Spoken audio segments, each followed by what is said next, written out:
Hi friends, welcome to our YouTube channel. This is వీరు. ఈరోజు మనం మాట్లాడుకోబోతుంది పెద్దిరెడ్డి.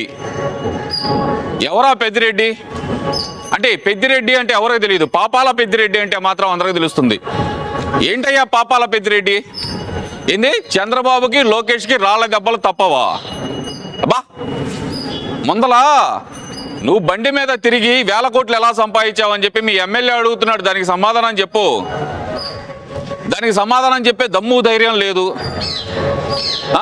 దాని గురించి నువ్వు మళ్ళీ చంద్రబాబు నాయుడు గారికి డైవర్ట్ చేస్తానికి ప్రజల్ని ఈ పాపాల పెద్దిరెడ్డి మళ్ళీ మాట్లాడుతున్నావు. పెద్ద తోపు అనుకుంటున్నావా?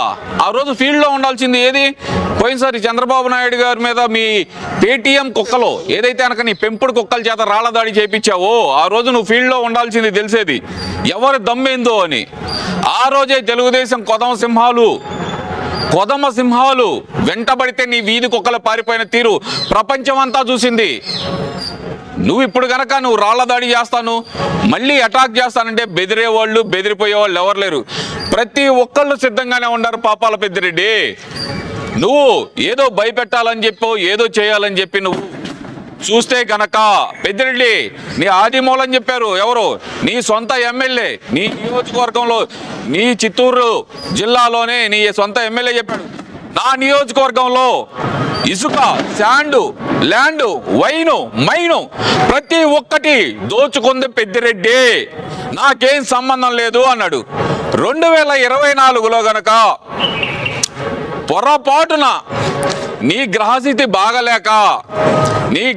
బాగలేక చంద్రబాబు నాయుడు గారు అధికారంలోకి వస్తే కనుక చంద్రబాబు నాయుడు గారు ఊరుకోవచ్చేమో, పోనీలే పాపాల పెద్దిరెడ్డి ఏదో మాట్లాడాడని చెప్పి వదిలేస్తాడేమో ఉంది. అక్కడ ఉంది లోకేష్. వదిలేయటాలు ఉండవు, ఒక్కొక్కడికి వరుస పెట్టి వాయిదీయటాలే ఉంటాయి. గుర్తుపెట్టుకో పాపాల పెద్దిరెడ్డి. 1 కాదు 2 కాదు, నువ్వు చేసిన పాపాలన్నీ చిట్టాలన్నీ రెడీగా ఉన్నాయి.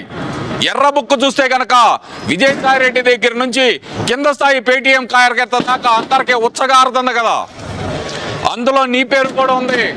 నువ్వు తగ్గేది లేదు అంటే కనుక మేము అంతకన్నా తగ్గేది లేదు. నువ్వు భయపెడితే భయపడటానికి ఇక్కడ ఉంది నీ పిల్ల పేటీఎం కుక్కలు కాదు, తెలుగుదేశం కొదమ సింహాలు. అందున చంద్రబాబు నాయుడు గారు కన్ను సైగ చేస్తే కనుక పెద్దిరెడ్డి నువ్వేదో అన్నావు చూడు, ఆ రోజు నీ నియోజకవర్గంలో తెలుగుదేశం కార్యకర్తల్ని ఎవరు లేని సందర్భంలో చూసి నీ వైసీపీ గోండాల చేత చొక్కాల విపరీత కాదు, ఒక్కొక్కడిని అండర్వేర్ తోటి చిత్తూరు నడిబొడ్డున పరిగెత్తిస్తున్నావు. ఇందులో ఎలాంటి డౌట్ ఉండదు. చంద్రబాబు నాయుడు గారి గురించి నువ్వు ఎంత తక్కువ మాట్లాడితే అంత మంచిది. ఏదైనా సరే నోరు అదుపులో పెట్టుకో పెద్దిరెడ్డి. Signing off.